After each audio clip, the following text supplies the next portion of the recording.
share di grup ngapak yang kami sudah buatkan. Sekali lagi, bagi Bapak Ibu yang belum bergabung, kami ingatkan untuk bergabung di grup ngapak tersebut. Dan Alhamdulillah, Admin Tergeman Surya pada pagi hari ini sudah berhubung dengan kita. Kita langsung saja sapa beliau. Bismillah. Assalamualaikum warahmatullahi wabarakatuh, Ustaz Minteraga. Waalaikumsalam warahmatullahi wabarakatuh. Ya, Mas Iyo, Alhamdulillah. alhamdulillah. Ya, Alhamdulillah, Ustaz Minteraga. Kabarnya sehat, Pak Ustaz? Alhamdulillah, baik semuanya. Alhamdulillah Alhamdulillah. sehat. Mudah-mudahan Mas Yon, putranya juga, dan semua jamaah juga dalam badan baik-baik semuanya. Amin, ya Rabbal Alamin. Ustaz, pada edisi hari ini, kita materinya tentang misi dan tugas hidup manusia, nggak Ustaz? Ya, betul. Nah, Insya Allah. seperti biasa, nanti kita terbagi menjadi 2 termin, kurang lebihnya sampai jam 6, Bentar lagi menyampaikan materi, sisanya nanti kita ada sesi tanya-jawab. Karena sudah jam 5.21, mungkin langsung saja Ustaz Tafadhol untuk memulai kajiannya. Ya, sebentar Mas Yon, untuk link YouTube-nya belum di-share ya? Sudah ada. Udah? Sudah ada, nanti akan kami sharekan di chat WhatsApp-nya. Enggak, saya mau share di grup lain, coba Ya, nanti ya. di-share ke saya dulu. Iya, siap. Biar saya share sekarang, Mas. Oke, Pak. Oke, siap. Oh, udah ini, udah sebentar. Oke. Saya share dulu. Oke. Oke, baik. Sebentar ya, sama sekalian saya tunggu dulu ini supaya saya bisa nge-share.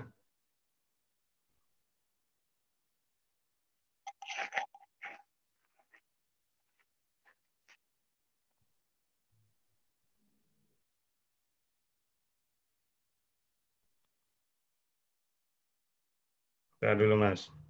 Ya.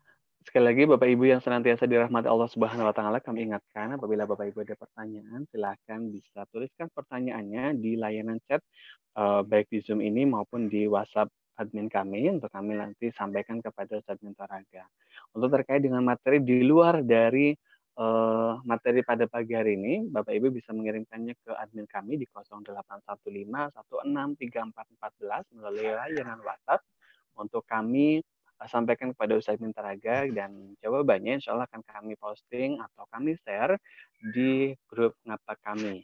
Bagi Bapak Ibu yang belum bergabung di grup ngapak tersebut, silahkan bisa menghubungi admin kami di nomor yang tertera tadi di 0815163414. Baik, sudah Mas, bismillah. Kita mulai. Ya, tafadhol Ustaz untuk memulai kajian pada pagi hari ini. Baik. Bismillahirrahmanirrahim. Assalamualaikum warahmatullahi wabarakatuh. Waalaikumsalam warahmatullahi wabarakatuh. Alhamdulillah, nahmadullah, syahadu an la ilaha illallah wahdahu la syarikalah, wa syahadu anna Muhammadan abduhu wa rasuluh. Allahumma salli wa sallim wa barik ala nabiyina Muhammad wa ala alihi wa ashabihi ajmain, amma ba'd. Faqad qala ta'ala, a'udzu billahi minasyaitonir rajim, ya ayyuhalladzina amanu taqullaha wa kunu ma'as shadiqin. Fa inna khairal kalami kalamullah, khairal huda huda nabiyina Muhammadin sallallahu alaihi wasallam. Kembali kita tidak pernah berhenti untuk senantiasa bersyukur kepada Allah Ta'ala, dan sering saya sampaikan syukur itu kalau secara bahasa salah satu maknanya dari kata syakaro yashkuru syukra, itu maknanya adalah ditu kafaro, lawan dari kafaro. Kafaro itu artinya menutup, maka bersyukur itu artinya membuka. Berarti dalam pengertian bahasa ini, orang yang bersyukur, orang yang senantiasa berusaha membuka inderanya. Itu membuka matanya, membuka telinganya, membuka akal pikirannya, dan membuka hatinya. Sehingga kemudian ketika semuanya terbuka, maka akan menjadi cerah ya. Karena kalau tertutup kan menjadi gelap. Ya, dan tentu kegelapan yang paling bahasa saya itu paling mengerikan adalah kegelapan pikiran dan kegelapan hati. Karena bila pikiran dan hati seorang itu gelap, maka dia akan mudah terjerumus pada hal-hal yang tidak baik ya. Maka orang puncak dari kegelapan pikiran dan kegelapan hati ini kan dia tidak ingat kepada Allah. Makanya kalau di Indonesia secara khusus kalau ada orang lupa, dia akan emot eling gitu ya, supaya ingat kepada Allah Ta'ala. Gitu. Dan insya Allah hari ini kita akan mengenal lebih mendalam sebagai bentuk pembacaan kita, mata kita, telinga kita, hati pikiran kita, mensyukuri nikmat diutusnya Rasulullah, diberikannya petunjuk berupa Al-Quran dan As-Sunnah, maka kita mengkaji lebih mendalam sebenarnya kita ini hidup untuk apa sih gitu. Karena memang ada 3 pertanyaan besar yang muncul pada orang yang selalu hidup akal pikirannya. Pertama adalah kalau bahasa Jawane gue nyong gue sapa, kalau roh urip nggo ngapa, ya terus kepriwe carane urip sing bener, terus engko mari ngendi. Jadi 3 ini. Itu yang harus kita ingat-ingat betul bahwa saya itu siapa? Sebenarnya kita ini siapa? Kemudian kita hidup untuk apa yang harus kita lakukan, dan nanti kalau mati kita mau kemana? Nah, dari situ maka kita akan mengkaji. Kalau kemarin kita sudah mengkaji tentang mujahadah insan robani, sekarang kita lanjutkan kajian kita tentang bagaimana sih misi dan tugas hidup manusia. Sebenarnya ini udah berkali-kali saya sampaikan, tapi mungkin perlu kita ingat kembali supaya kita semakin paham tentang agama ini. Mas Ion, slide yang saya tampilkan terlihat nggak? Halo, Mas Ion? Iya, terlihat. Atau yang lain? Terlihat. Baik, ya? Ya, baik, terlihat. alhamdulillah. Yang penting bisa dilihat oleh jamaah. Baik, kita awali dengan surat ini. Ini salah satu surat, yaitu Al-Fatihah ayat 1 yang paling banyak kita baca, karena minimal kita baca 17 kali, kan kita sholat fardu kan 5 waktu, ya sehari semalam minimal 17 kali untuk sholat. Artinya sholat fardu tok. Kalau orang hanya sholat fardu tok, ya dia hanya dapat 17 kali kan. Dan 17 kali dia membaca Alhamdulillahirabbil alamin. Segala puji hanya milik Allah Rabbul alamin. Nah, ini Rabbul alamin ya, sering diartikan Rabb semesta alam. Apa yang dimaksud dengan Rabb semesta alam? Ini sebenarnya yang sangat mendasari kita untuk landasan kita untuk menjalani kehidupan. Karena surat Al-Fatihah ini surat pembukaan, bahkan seluruh inti ajaran Islam ada di sini. Ya. Ini pembukaannya, preambulnya. Kita lihat makna Rabb ya. Pertama dalam Mu'jamul Wasit, dalam kamus Al-Wasit, Rabb itu artinya adalah Ismullahi ta'ala wa la yuqalu Rabb fi ghairillah illa bil idhofah. Rabb itu adalah nama Allah yang maha tinggi. Tidak boleh kata Rabb ini diberikan kepada selain Allah, kecuali bila kata Rabb ini menjadi susunan kata yang bersegandeng dengan kata yang lain. Seperti Rabbul Bait gitu. Rabbul Bait itu bisa berarti ibu rumah tangga. Ya, Rabbatul Bait gitu. Itu boleh kata Rabb itu ya. Tapi kalau dalam bentuk sendirian, Rabb, maka dia artinya nama Allah Ta'ala. Dan Rabb itu secara bahasa punya arti Al-Malik. Al-Malik itu artinya yang memiliki, yang menguasai. Jadi Allah sang pemilik penguasa alam semesta ya, Malikin Nas itu kan. Wasayyid, dia itu tuannya kehidupan ini, sang penghulu kehidupan. Wal Qayyim, ya Wal Qayyim itu artinya yang menegakkan kehidupan ini. Wal Mun'im, yang memberi kenikmatan. Wal Mudabbir, ya Mudabbir itu yang mengatur, memprogram kehidupan ini. Di Dabur ini kalau bahasa kita programmer, jadi dia yang mendesain, mengatur, memprogram itu. Kalau bahasa komputernya yang membuat hardware dan softwarenya. Jadi hardware kehidupan ini Allah buat, softwarenya juga buat program-programnya. Jadi di situ nanti ada orang bahagia, sengsara, susah, senang, sakit, sedih, ya dan macam-macam ini namanya by program oleh Allah. Itu karena Allah Rabb, karena dia itu mudabbir, yang mengatur, yang memprogram kehidupan ini. Kemudian Al-Muslih, yang membuat konsep perbaikan. Jadi memang karena tabiat dunia ini fana, maka dia pasti akan rusak. Nah, nanti Allah membuat program bagaimana akan muncul lagi, baru lagi. Contoh begini paling gampang, air minum ya, air bersih itu. Nah, sekarang jumlah penduduk dunia anggaplah 8 miliar ya. Nah, kalau kira-kira satu orang itu sehari menghabiskan air bersih berapa kan? Yang diminum paling nggak 2 liter. Ya, jadi ini kok internet saya hilang ini. 2 liter diminum, kemudian yang belum buat mandi, buat nyuci, buat bersih-bersih, mungkin hampir 100 liter lebih ya. Anggaplah 100 liter per orang dia mengotori air bersih. Lah, kalau kali 8 miliar aja ya paling nggak sudah 100 kali 8 miliar ya 800 miliar liter air bersih per hari dikotori. Tapi kenapa selalu ada air bersih? Ya karena memang Allah membuat sistem bagaimana selalu nanti air yang kotor menjadi bersih kembali. Jadi air yang kotor terserap di tanah, ternyata struktur tanah itu kan struktur saringan ya. Jadi di situ ada batu, ada pasir, ada tanah liat. Yang nanti kalau air kotor masuk meresap ke air, ke tanah, nanti keluar di tempat yang lain sudah dalam keadaan bersih itu. Demikian juga semua sungai kan bermuara di lautan ya. Semua sungai bermuara di lautan, dan nanti ketika terjadi panas maka air akan menguap itu. Sementara limbah-limbahnya terurai di laut ya, karena laut mengandung kadar garam yang sangat tinggi. Itu salah satu hikmahnya untuk mengurai limbah-limbah yang ada dari bumi, karena semua sungai bermuara di lautan, maka semua limbah dari bumi akan masuk ke lautan. Ya, kemudian airnya menguap, kemudian ditiup angin menjadi awan, kemudian menjadi hujan yang datang lagi ke bumi. Dan itu akhirnya menjadi bersih kembali. Air hujan itu kemudian terserap lagi ke tanah, bercampur dengan zat-zat tanah sehingga berasa tanah. Itu muslih. Jadi membuat program seperti itu untuk regenerasi makhluk juga gitu ya. Bagaimana kemudian pohon nanti dia berbuah, buahnya jatuh, nanti muncul biji, bijinya akan tumbuh lagi dan begitu. Dan kemudian yang berikutnya Al-Murabbi. Nah, ini yang jangan kita lupakan. Allah itu adalah Al-Murabbi. Apa arti Al-Murabbi? Ya, Al-Murabbi itu artinya adalah sang pemelihara. Termasuk juga artinya adalah sang pendidik. Jadi Allah Murabbi itu Allah yang memelihara dan Allah yang mendidik.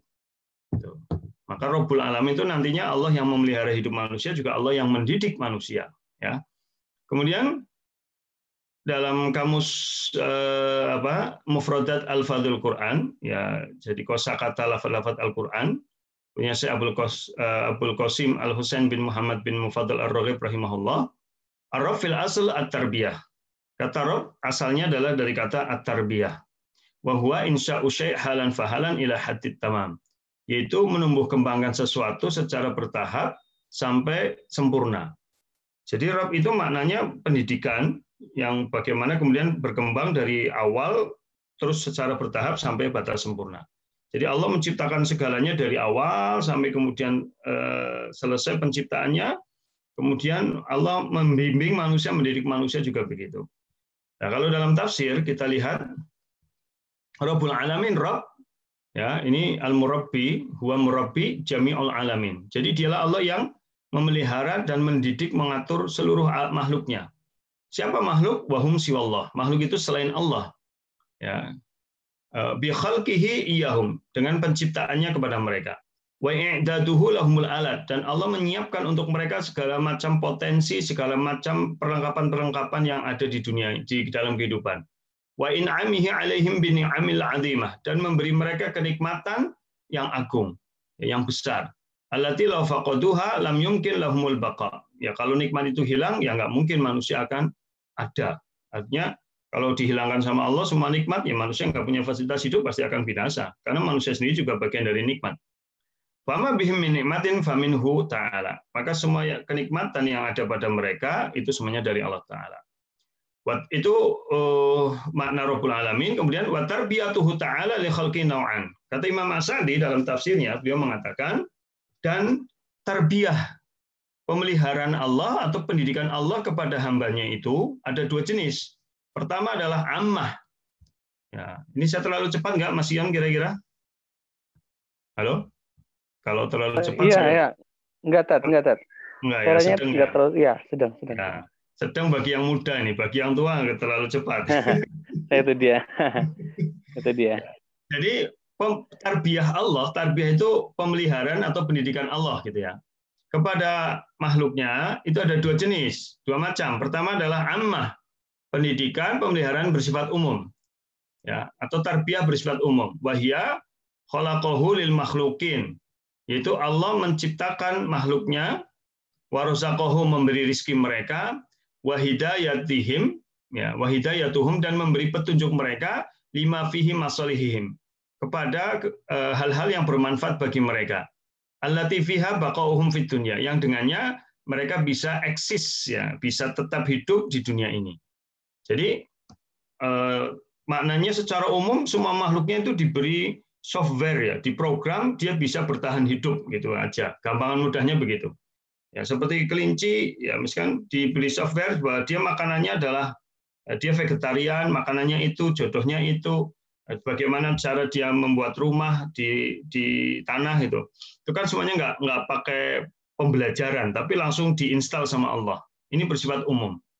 Ya, kayak kemudian lebah bisa membuat sarang, dia bisa tahu nektar yang konon lebah itu bisa mencari madu bunga sampai sejauh 3 kilo, ya, dan dia bisa tahu tempat kembalinya, ya, itu kan, di mana sarangnya, padahal 3 kilo itu kan jauh gitu ya.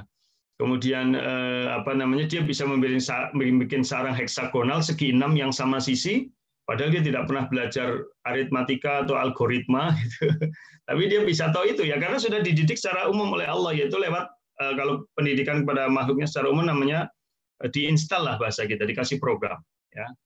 Wal khassah, dan yang kedua adalah pendidikan yang bersifat khassah. Khassah itu apa? Umum. Ya. Pendidikan yang bersifat khusus maksud saya. Bagaimana pendidikan yang bersifat khusus? Yaitu Allah itu memelihara, mendidik manusia bersifat khusus, tarbiyatuhu li auliyaihi. Itu Allah mendidik kepada kekasih-kekasihnya, ya orang-orang yang taat kepadanya. Fayurabbihim bil iman. Maka Allah memelihara, mendidik mereka dengan keimanan. Wa yafiquhum lah, ya, dan kemudian Allah menyesuaikan apa yang menjadi keridoannya dengan keinginan hambanya. Jadi hambanya pengen apa, Allah ridhoi gitu. Wa yukmiluhu lahum, dan Allah menyempurnakan untuk mereka.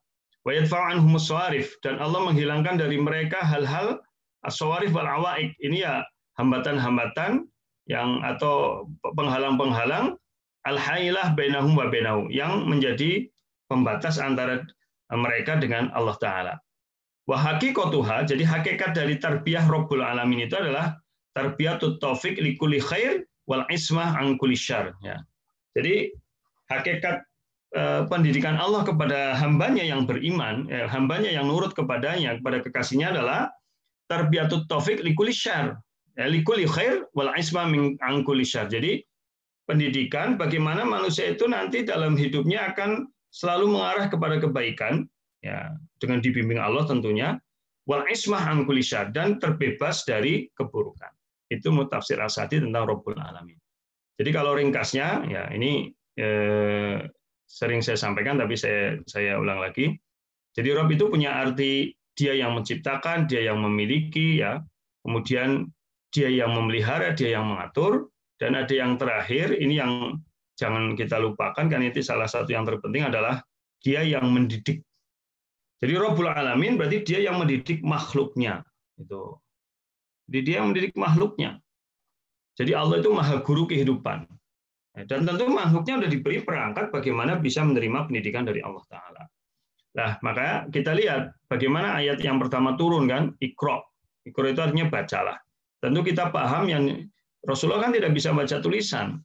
Berarti bacalah ini bukan sekedar membaca tulisan, tetapi lebih luas daripada itu. Apa yang harus dibaca?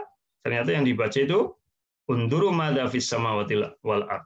Perhatikan apa yang ada di langit dan di bumi. Jadi ternyata yang suruh dibaca itu adalah apa yang ada di langit dan di bumi.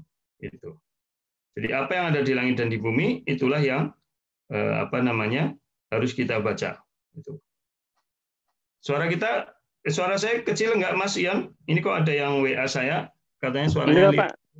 Suaranya di saya sih jelas, suaranya jelas. Mungkin jamaah tersebut yang volumenya terlalu kecil atau mungkin sinyal di sana kecil, Pak. Berarti kalau yang volumenya kecil, mohon para jamaah untuk bisa dikeraskan gitu ya. Baik. Apa yang harus dibaca? Kita lihat surat Yunus 101. Qul induru madza fis samawati wal ardi wa ma tughnil ayat wan nudhur an qaumil la yu'minun. Ya. Katakan ya, unduru, perhatikanlah madza fis samawati wal ardi, apa yang ada di langit dan di bumi. Wa ma tughnil ayat wan nudhur an qaumil la yu'minun. Dan tidaklah bermanfaat tanda-tanda kekuasaan Allah dan peringatan bagi orang yang tidak beriman. Jadi di sini dijelaskan objeknya adalah apa yang ada di langit dan di bumi. Jadi yang diperhatikan apa yang ada di langit dan di bumi. Kemudian kita lihat tafsirnya. Jadi yang dimaksud dengan perhatikan apa yang ada di langit dan di bumi adalah di sini disebutkan bahwa Allah ini menyuruh kita untuk Allah Ta'ala ilan nadhar lima fis samawati wal ard, untuk memperhatikan apa yang ada di langit dan di bumi. Wal murad bidzalik, yang dimaksud dengan itu adalah nadhrul fikri wal i'tibar wat ta'ammul. Nah, ini yang warna hijau. Jadi pandangan yang bersifat pemikiran, jadi memikirkan, wal i'tibar, mengambil pelajaran, wat ta'ammul, dan perenungan. Jadi bukan sekedar melihat. An-nadhar di sini artinya melihat dengan memikirkan, mengambil ibrah. Ibrah itu pelajaran, hikmah di baliknya. Jadi apa yang kita lihat ini semuanya yang terjadi di apa yang di langit dan di bumi dalam kehidupan ini harus menjadi dipikirkan, direnungkan, ya, kemudian dihayati betul. Ya. Lima fiha, ya, apa yang ada di dalam langit dan di bumi, wa ma tahtawi alaihi, dan apa yang apa yang mengitarinya, apa yang terkandung di dalamnya. Ya. Wal istibsar, dan betul-betul untuk dipandang dengan baik. Gitu. Fa inna fi dzalika laayat liqaumi yu'minun. Karena yang demikian itu terdapat tanda-tanda kekuasaan Allah bagi orang yang beriman. Wa ibron, dan menjadi pelajaran liqaumi yuqinun, bagi orang yang meyakini. Jadi itu. Jadi ternyata Allah mengajari kita melalui objeknya. Jadi objek pembelajarannya adalah apa berbagai fenomena kejadian apapun yang dilihat oleh mata, didengar oleh telinga, dan dirasakan oleh indera kita. Itu adalah pembelajaran dari Allah dan harus diambil pelajaran. Ya, nanti saya jelaskan lebih detail. Kemudian untuk Imam Ibnu Katsir rahimahullah, beliau mengatakan apa? Ya, yursyidu ta'ala ibadahu, Allah Ta'ala memberi petunjuk, ya, kepada hambanya ilat tafakkur, untuk bertafakkur fi alaihi, dalam penciptaannya, wa ma khalaqa fis samawati wal ardi, dan apa yang ada yang Allah ciptakan di langit dan di bumi, minal ayatil bahirah lidzabil albab, dari tanda-tanda kekuasaan Allah yang sangat luar biasa, lidzabil albab, bagi orang yang memiliki akal yang sehat.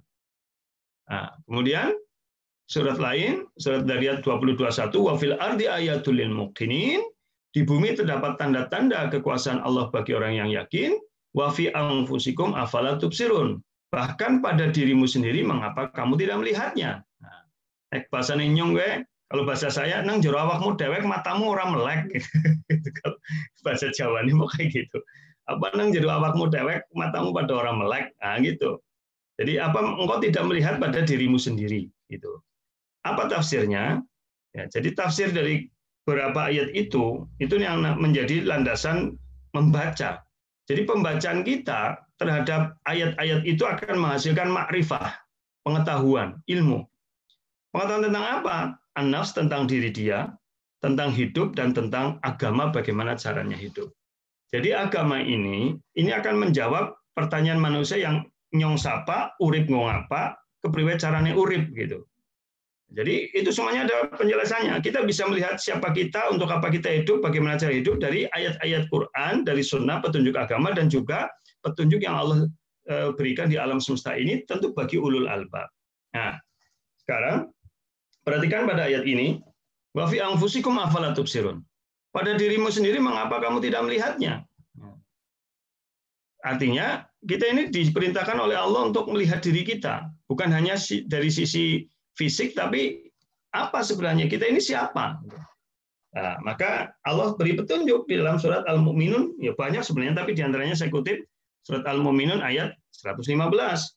Ya, a'udzubillahi minasyaitonirrajim, afa hasibtum annama khalaqnakum abatsa wa annakum ilaina la turja'un. Apa kalian mengira bahwasanya kami menciptakan kalian secara main-main, iseng, gitu. Tidak ada tujuan, asal menciptakan. Dan apakah kalian mengira bahwa kalian tidak akan dimintai pertanggungjawaban untuk kembali kepada kami? Nah, itu. Jadi ayat ini ada 3 bahasan pokok yang saya warnain hijau. Pertama, dalam ayat tersebut Allah memberitahukan bahwa kita ini makhluk. Ya, bahwa kami menciptakan, berarti kita ini makhluk ciptaan. Yang tentu makhluk ciptaan kita sudah diberi banyak kelebihan, ya, laqad khalaqnal insana fi ahsani taqwim, wa laqad karramna bani adam wa hamalnahum fil barri wal bahri wa razaqnahum minat thayyibat, dan seterusnya. Dan yang kedua, manusia itu diciptakan bukan main-main, tapi ada fungsi, ada tugas, ada misi. Jadi kalau bukan kita istilahnya kurang rame-rame dunia tok, gitu ya. Karena bahasanya Pak Hizbul Muflihin ini, Pak Dr. Hizbul ternyata ikut, ya ini itu mungkin mengawasi saya ini. Dr. Hizbul Muflihin ini. Jadi kalau bahasa Dr. Hizbul Muflihin ini bukan untuk apa namanya rame-rame dunia tok ya, Pak Dr. Hizbul. Dengar saya nggak ini? Wah, saya nggak uang ya, Pak Hizbul. Nggak ngelihat beliau. Apa nggak dengar ya?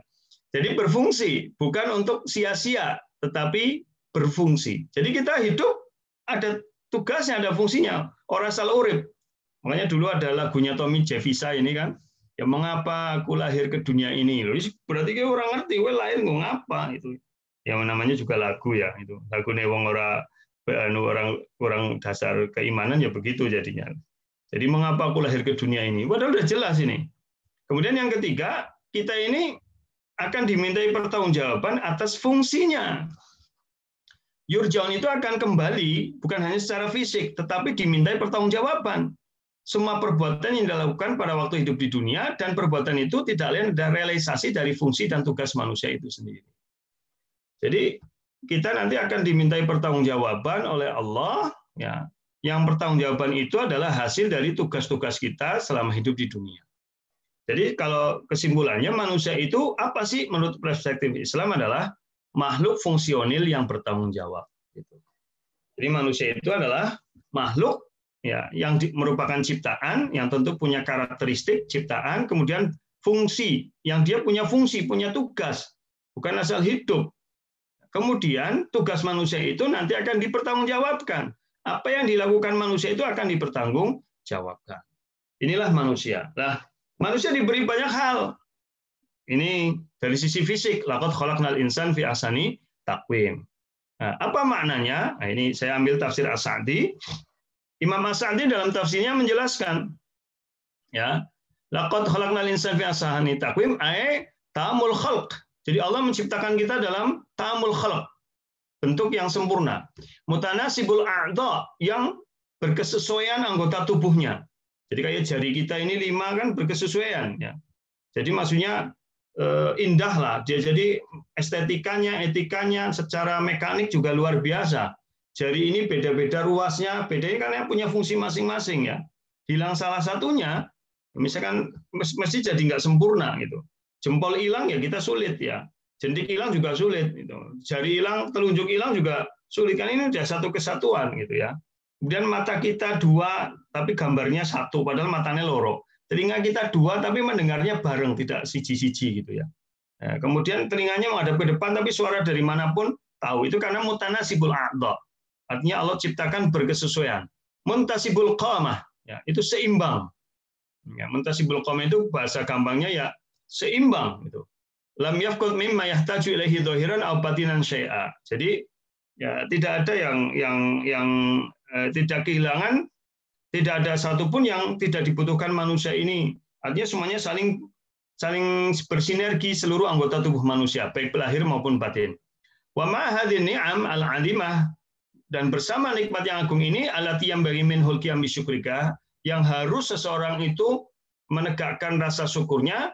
Faktarul halqi munharifuna an syukri ni'am. Tetapi kebanyakan makhluk mereka tergelincir sehingga tidak mau bersyukur kepada nikmat Allah ini. Mustaghiluna billahi wal'ab. Justru mereka sibuk dengan omong kosong, dengan hal yang sia-sia, dengan permainan-permainan yang sia-sia. Qad radu li anfusihim bi asafilil umur wasafsafil akhlaq. Ya, mereka justru lebih meridhoi, lebih menyukai untuk diri mereka sendiri perkara-perkara yang rendah, yang hina. Wasafsafil akhlaq, dan juga akhlak yang buruk. Jadi ini menurut Imam As-Sa'di. Padahal Allah ciptakan dengan sempurna. Kemudian Allah berikan apa? Indra. Jadi indra bagi manusia itu bukan hanya sekedar alat untuk melihat, mendengar, tapi sebenarnya alat untuk mencari pengetahuan, alat untuk mencari jati diri. Coba kita lihat ayatnya. Surat An-Nahl 78. Wallahu akhrajakum min butuni ummahatikum la ta'lamuna syai'a wa ja'ala lakumus sam'a wal absar wal afidah la'allakum tashkurun. Allah mengeluarkanmu dari perut ibumu dalam keadaan tidak mengetahui apa-apa. Kemudian Allah hidupkan pendengaran, penglihatan, dan hati supaya kamu bersyukur. Jadi dari ayat ini jelas setiap manusia lahir nggak punya pengetahuan apa-apa. Tapi kemudian Allah menghidupkan pendengaran, penglihatan, dan hati pikiran supaya bersyukur. Jadi yang membuat kita punya pengetahuan, ya bisa tahu sesuatu karena ada indera, karena ada pendengaran, ada penglihatan, dan ada hati. Maka kita jadi bisa bersyukur. Maka fungsi indera bagi manusia sebenarnya adalah alat untuk mencari pengetahuan. Kemudian pengetahuan yang sudah didapatkan oleh manusia, ini kita sudah tahu lah ya. Kali ini bagaimana semuanya berpusat pada akal manusia ini. Jadi dari penglihatan, ya pendengaran, kemudian gerakan, dan olfaktorikus tasfari, dan seterusnya. Ya ini kalau detailnya kayak gini lah. Semua ini kontrolnya ada di otak kita. dari bergerak, berpikir, berbicara, mengecap, membawi, mendengar, melihat, ini kan ada di otak kita semua. Jadi ini bagian dari karunia Allah yang luar biasa. Kemudian Allah berikan fitrah. Fitrah itu potensi dasar. Jadi fitrah itu sebenarnya artinya bukan suci ya. Suci itu syarah penjelasan dari fitrah bahwa fitrah manusia itu suci. Arti fitrah itu bukan suci itu. Itu banyak salah paham ya. Fitrah itu dari kata fatoro yafturu. Fitrun itu artinya memecah, membelah atau menciptakan. Ya. Coba dilihat misalkan di yang itu kalau kita sebagian kita kan ada doa iftitahnya yang apa wajah tu wajhiya lilladzi fatoros samawati. Fator itu artinya menciptakan. Jadi bukan suci. Nah, maka fitrah itu adalah bahasa saya itu gawan bayen gitu ya. Gawan bayen. Jadi udah sesuatu yang Allah install pada setiap manusia sama fitrah itu. Jadi kondisi awal suatu penciptaan atau kondisi awal manusia yang memiliki potensi mengetahui dan cenderung kepada kebenaran atau hanif. Jadi fitrah manusia itu memang cenderung pada kebenaran. Ini yang dalam bahasa kita naluri dan nurani. Jadi Allah berikan naluri, Allah berikan nurani, tapi kepada kebaikan. Yang ini sudah Allah install ketika kita berada di alam rahim. Surat Al-A'raf 172.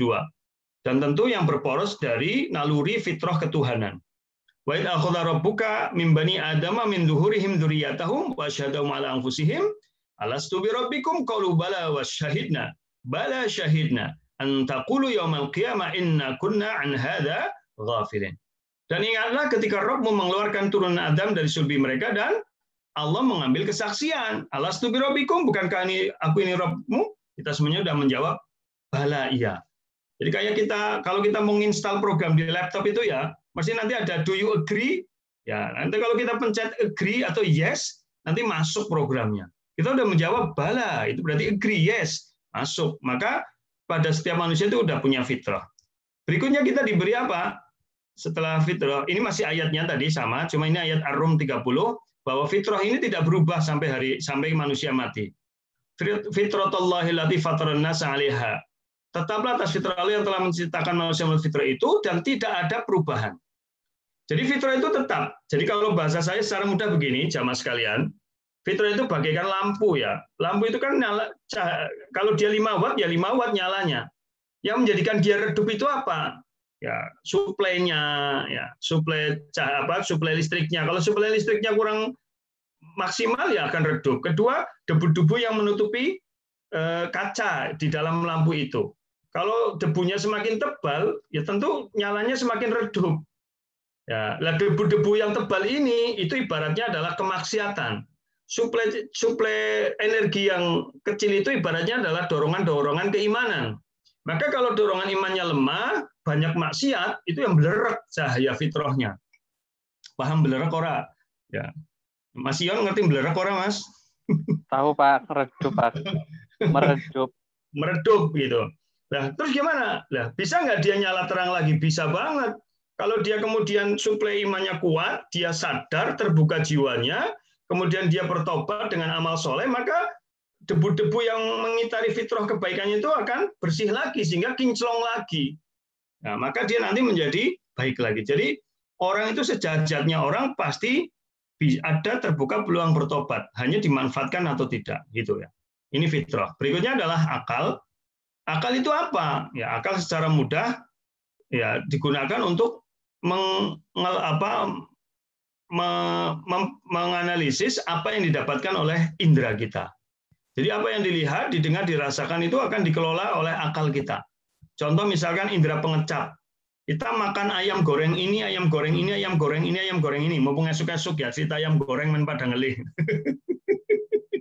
Ya, jadi, nah, itu kan indera kita mengecap. Ayam goreng ini, ayam goreng ini, ayam goreng ini. Rasa-rasanya kan berbeda-beda, rasa ayam goreng itu. Itu masuk dalam akal kita, dalam memori. Kemudian akal kita, al-aqlu, itu membuat perbandingan. Mana yang lebih enak, mana yang sesuai selera kita. Lah itu hasil hasil analisis akal. Ya, termasuk akal indera kita melihat ada langit, ada bumi, teraturnya alam semesta, ada hujan, ada begini, ada begitu. Ya, manusia kok dilahirkan ada yang mati. Ya, ada orang baik begini, ada orang buruk begini. Indera kita menerima itu, melihat itu, maka akal ini akan mengolah, oh itulah tanda-tanda kekuasaan Allah. Kudune ya gue. Maka nanti yang akalnya sehat, ulul albab, dia akan tambah beriman. Dia akan mengatakan Rabbana ma khalaqta hadza batila. Engkau tidak ciptakan ini dengan sia-sia. Jadi itu akal. Ya. Jadi ini seperti surat Al-Mulk ayat 10, wa qalu law kunna nasma'u aw naqilu, ya. Jadi naqilu di sini memikirkan, merenungkan, membandingkan. Baik ya. Kemudian yang berikutnya. Jadi secara umum falsafah dasar Iqra itu kalau sebenarnya di Quran ada 70, tapi saya ringkas saja. Jadi ada berapa ini? Kurang lebih inilah ya. Jadi ada yang pertama tandurun, memperhatikan. Setelah memperhatikan, tafakkarun, memikirkan. Setelah memikirkan, kemudian taklamun, dia jadi tahu. Setelah dia tahu, tafhamun, dia bisa memahami. Fahima yafhamu. Kemudian tubsirun, tubsirun itu melihat ke depan, jadi menganalisis. Ya, kemudian takilun, aqala yakil itu artinya sebenarnya membandingkan. Ya, dia membanding-bandingkan itu. Oh ini begini, oh ini begini gitu. Kemudian tadzakkarun, dia jadi ingat. Setelah diingat-ingat, kemudian didalami tafqahun. Kemudian tatadzakkarun, jadi pelajaran. Itu bisa menjadi teori ilmu pengetahuan. Maka dalam cara berpikir ilmiah kan begitu. Dari observasi, dapat data, ya, kemudian data itu dikumpulkan, dipilah-pilah, dianalisis, diingat-ingat, didalami lagi, maka jadilah teori-teori pengetahuan. Yang ke bahasa gampangnya lah, ya konon gitu. Teori gravitasi itu ketemu karena Newton kejatuhan apel, katanya begitu. Apelnya dilempar ke atas, jatuh lagi ke bawah. Indranya melihat, akalnya berpikir, kenapa setiap benda yang dilemparkan ke atas jatuh ke bawah? Ada apa dengan bumi? Oh, muncul teori gravitasi, kan begitu. Dan seterusnya itu teori-teori tek begitu. Ya, itu hasil daripada tatadzakkarun Iqra. Jadi semuanya dilakukan. Kemudian, kalau hanya sebatas itu, dia bisa jadi tidak beriman. Maka kenapa banyak ilmuwan tidak beriman? Karena tidak menggunakan yang berikutnya, tadabbarun, merenung. Dan di Al-Quran itu banyak menggunakan kata-kata afala yatadabbarun. Ya, jadi bukan hanya dibaca, dilihat, didengarkan, tapi afala yatadabbarun Al-Quran. Mengapa engkau tidak merenungi? Bedanya memikirkan, mengambil pelajaran dengan merenungi apa? Kalau mengambil pelajaran, dia hanya menggunakan akal semata. Tapi kalau merenung, dia dengan hati. Jadi merenung itu menggunakan potensi akal dan hati. Sehingga lahirnya apa? Iman. Maka orang semakin berilmu, semakin beriman. Innama yakhsyallaha min ibadihil ulama. Orang yang paling takut kepada Allah di antara hambanya orang yang paling berilmu. Nah ini sekarang banyak terjadi ilmuwan malah ateis. Ya karena tidak ada perenungan, mereka mentok di sini. Itu ya. Karena mendewa-dewakan akal pikirannya saja. Padahal harusnya hati itu juga sangat berpengaruh pada seseorang. Kemudian terakhir baru tabligh, kita sampaikan pada orang lain, kita sebarkan bukan untuk diri kita sendiri. Gitu ya. Itu. Jadi ini falsafah dasar Iqra yang harusnya kita, inilah potensi yang Allah berikan pada manusia supaya manusia tahu untuk apa dia hidup, siapa dia, untuk apa ia hidup. Ya, bagaimana betapa banyak orang di dunia orang baik belum merasakan akibat baiknya dia sudah keburu meninggal. Dan banyak orang jahat, orang buruk malah uripe nang dunia senang-senang belum merasakan akibat buruknya dia meninggal. Maka nanti ada neraka, ada surga supaya keadilan tetap ada. Ya, neraka itu untuk orang-orang yang dia ingkar kepada Allah, ya di dunia mungkin banyak mendolimi orang lain, mungkin dia menikmati dunia, ya, tapi belum merasakan akibat dari perbuatannya. Surga juga diperuntukkan bagi orang-orang yang dia baik di dunia, ya dia merasakan kejamnya dunia itu, dia didolimi, tapi dia belum merasakan akibat baiknya, maka harus ada surga untuk dia mendapatkan keadilan dalam hidup, karena tabiat kehidupan itu adil. Ya ini qalb, ya ini namanya apa? Qalb atau hati. Jadi qalb itu adalah hakikat manusia yang dapat menangkap segala pengertian, berpengetahuan dan arif. Jadi kalau orang biasanya kamu berpikir pakai megangnya kepala, tapi anggar mengerti kan nyekel dada gitu. Iya saya paham gitu. Saya mengerti. Gue rata-rata nyekel dada. Itu orang-orang nyekel batuk ya. Nyekel batuk kamu mumet mikir utang ya, Mas.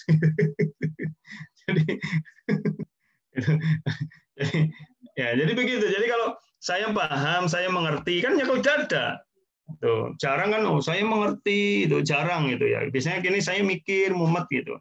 Tapi kalau pengertian itu ada di dada kita, gitu ya. Kemudian kita punya jiwa. Jiwa itu untuk apa? Mendorong, sehingga kita punya dorongan-dorongan. Nah, jiwa kita itu apa? Suatu kekuatan yang mampu mendorong manusia mencapai keinginannya secara bebas. Jadi daya jiwa ini memang nafsu ini sifatnya liar. Jadi karpet dewek. Makanya nafsu itu nggak boleh diikuti, gitu ya.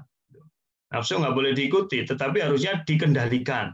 Karena kalau diikuti nanti akan menyusahkan dalam hidup. Kita lihat misalnya surat Al-Furqan 4344, Aro'aita man ittakhadha ilahahu hawa afa anta takunu alaihi wakila. Terangkanlah padaku orang yang menjadikan hawa nafsunya sebagai tuhannya. Jadi tidak boleh diikuti saja, ya, tetapi dia harus dikendalikan dengan baik. Baik, saya kira ini jiwa jadi semacam nafsu, ya, dorongan-dorongan. Dan jiwa manusia itu ada yang zakiyah, jiwa yang suci, ya, yang seperti nafsan zakiyah, surah Al-Kahfi 73, yang murni. Jadi jiwa manusia itu asalnya zakiyah. Kemudian yang kedua adalah nafsul lawamah, ada jiwa yang baik, potensi baik yang kemudian menyesali dirinya sendiri. Jadi jiwa yang begini ini dia punya dorongan potensi positif, tetapi karena dia liar, dorongan baiknya juga bisa membuat dia menyesal. Ya, jadi kayak kita lah, gampang pengen berbuat baik, tapi berbuat baiknya berlebihan, hanya muncul penyesalan. Bisa begitu. Kemudian yang berikutnya adalah ammarah bisu', nafsul ammarah bisu', wa ma ubarri'u nafsi inna nafsala ammaratun bisu', ya. Tidaklah aku membebaskan diriku dari kesalahan, sesungguhnya nafsu itu, jiwa manusia itu ada bagian dalam jiwa manusia, sebuah nafsu yang mendorong kepada kejahatan. Dan berikutnya adalah nafsul mutmainnah. Nafsul mutmainnah ini adalah jiwa manusia yang sudah mendapatkan pendidikan hidayah dari Allah Ta'ala berupa agama. Ya, sehingga jiwanya menjadi mutmainnah. Dan orang-orang beginilah yang akan irji' ila rabbiki radiyatan mardiyah, kembali kepada Rabb dengan tenang. Makanya di mana-mana kalau orang meninggal dunia kan begitu ya pengumumannya, telah meninggal dunia dengan tenang. Padahal pecicilan, ngebut, tabrakan, mabok gitu. Tapi ya tetap tenang, Mbak. Gitu. Nanti kayunya bilang, saya nggeng, ya jadi orang saya, wong kena pecicilan, ngebut gitu ya. Tapi kan doa kita meninggal dengan tenang. Gitu. Karena memang jiwa yang tenang inilah yang nanti akan masuk ke dalam surga Allah Ta'ala.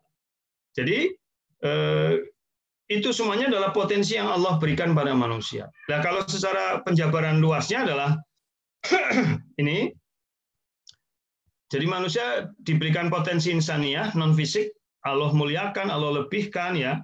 Ini saya secara cepat saja. Kedua, Iqra bismi rabbikal ladzi khalaq, khalaqal insana 'allamahul bayan, ini surat Ar-Rahman. Ya, ini manusia berpotensi meraih ilmu pengetahuan sebanyak-banyaknya, sedalam-dalamnya, dan dengan pengetahuan pengetahuan itu merupakan anugerah khusus bagi manusia, SDM. Jadi pengetahuan manusia itu berkembang. Ya, maka Adam itu dipilih oleh Allah dibanding malaikat karena pengetahuan malaikat itu dia tetap. Allah berfirman A, maka di malaikat akan A terus sampai hari kiamat. Tapi kalau manusia Allah berfirman A, manusia bisa mengembangkan B, C, D, E, F, G, H gitu. Jadi ilmu pengetahuan manusia berkembang. Binatang itu Allah install A, ya sudah A terus sampai hari kiamat. Namanya lebah itu bikin sarang lebah ya begitu terus, nggak ada inovasi. Ya begitu terus. Burung bikin sarang burung ya begitu terus, nggak ada inovasi.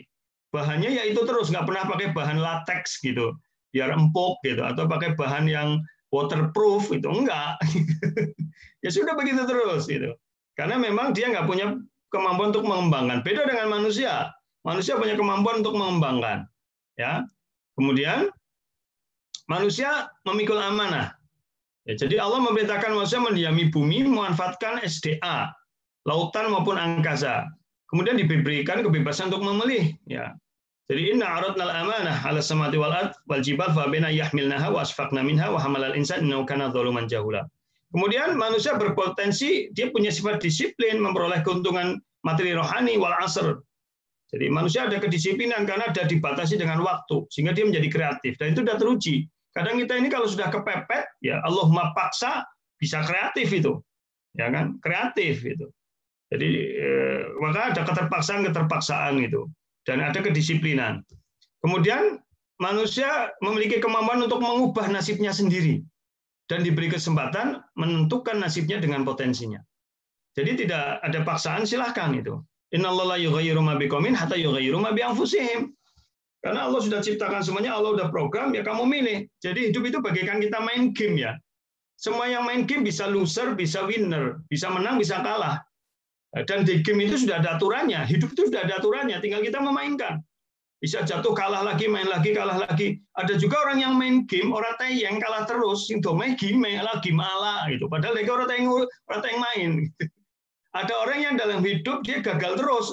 Hidup ini apa? Allah tidak adil. Itu nggak adil. Padahal bukan hidupnya yang tidak adil, bukan Allah yang tidak adil. Dia saja yang nggak tahu cara main dengan baik. Karena dia tidak belajar, dia tidak mengambil petunjuk. Orang main game itu bisa pintar karena belajar, tekun. Itu game ya. Tapi kita kadang lebih senang main game daripada game yang sesungguhnya, yaitu kehidupan. Apakah kehidupan itu game? Iya, Al-Hadid ayat 20 itu. Al-Hadid ayat berapa? 20. Ilamu annamal hayatad dunya innamal hayatud dunya la'ibu wa lahu wa zinatu wa tafakhur bainakum itu kan. Ketahuilah bahwa kehidupan dunia itu adalah laib, permainan dan seterusnya. Itu. Jadi kehidupan dunia itu permainan, ya dia walahun, sesuatu yang yang bisa melenakan manusia itu. Jadi begitu, ya. Kemudian yang berikutnya, manusia memiliki potensi untuk mengubah alam fisik bumi serta mengembangkannya bagi kesejahteraan dan kemakmuran hidupnya. Jadi Allah berikan modal, bumi seisinya silakan dikembangkan, dimakmurkan. Ini surat Hud 61, wasta'marakum fiha. Allah menjadikan kamu pemakmurnya. Pemakmurnya itu mengolahnya. Coba dari gandum, beras, bisa jadi makanan, roti yang macam-macam gitu. Dari makanan yang kita makan, baju yang kita pakai, kendaraan yang kita naiki, rumah yang kita tinggali, fasilitas hidup yang kita nikmati, semuanya itu kan bahan dasarnya sudah Allah siapkan di bumi. Mentah, bahan mentah. Menjadi mobil, menjadi rumah, menjadi baju, itu dengan apa? Dengan ilmu. Ilmu itu diperoleh dengan manusia melakukan tadi pembacaan terhadap fenomena, kemudian latihan-latihan dan seterusnya. Gitu ya. Jadi latihan, kemudian mencoba, try error gitu. Dia eksperimen, lah itu jadilah pengetahuan yang kemudian bagus untuk kemanfaatan dirinya. Di sinilah Rasulullah bersabda, antum alamu bi umuri dunyakum itu. Ketika ada sahabat yang bertanya, bagaimana hukumnya mengawinkan dan bagaimana caranya mengawinkan kurma betina dan kurma jantan gitu. Maka Rasulullah mengatakan, antum alamu bi umuri dunyakum. Kamu lebih tahu urusanmu, silahkan dikembangkan itu. Bagaimana kurma bisa berbuah dengan lebat itu. Ya, itu dengan cara dikawinkan silang, dibagaimanakan itu ada teknologinya gitu. Baik, terus berikutnya, manusia memiliki potensi, ya. Jadi ini di surat Al-Ankabut, ya, ayat 8 dan Al-Imran 104, memiliki dan manusia berpotensi memiliki dan menjaga moralitas tinggi serta senantiasa menegakkan amar ma'ruf nahi munkar. Jadi kita punya nilai moral, ya. Kemudian kita bisa amar ma'ruf nahi munkar. Kemudian manusia punya sifat kecenderungan merusak. Jika dia menguasai sesuatu, dia suka berbuat kerusakan ekologis, sosial, ekonomi maupun biologis. Wa idza tawalla fil ardi liyufsida fiha yuhlikal hatha wa nasl wallahu la yuhibbul fasad gitu ya. Jadi maksudnya adalah jika manusia itu berpaling atau berkuasa, dia berjalin dengan mengadakan kerusakan dan merusak tanaman, binatang ternak, dan Allah tidak menyukai kerusakan. Dan berikutnya, nah ini yang sangat penting, kualitas kemanusiaan manusia harus senantiasa diperjuangkan untuk disempurnakan. Ya, karena manusia punya dua potensi dorongan kebaikan, keburukan, qad aflah man zakkaha wa qad khaba man dassaha. Beruntung orang yang mensucikannya dan rugi orang yang mengotorinya. Jadi kualitas itu ada pada keimanan, pada kebaikan. Ya, saya pernah membuat status, dan sebenarnya status saya ini saya terinspirasi dari ucapannya Kapolri pertama itu, ya, Jenderal Hugeng, ya, bahwa menjadi orang penting itu baik, tapi lebih penting menjadi orang baik. Boleh buat status, silahkan. Menjadi orang penting itu baik, tapi lebih penting menjadi orang baik. Artinya bahwa kebaikan itu menjadi standar kualitas, bukan pentingnya seseorang. Gitu. Tapi jadi orang penting ya baik, nggak ada salahnya. Jadi orang penting, jadi pejabat akademis, pejabat negara, politis, ya boleh saja, silakan. Tapi lebih penting jadi orang baik, gitu. Maka jadi pejabat yang baik itu luar biasa. Imam yang adil itu akan dinaungi oleh Allah. Ya, jadi pemimpin yang adil dinaungi oleh Allah. Jadi pemimpin penting, tapi lebih penting jadi orang pemimpin yang baik. Nah, gitu.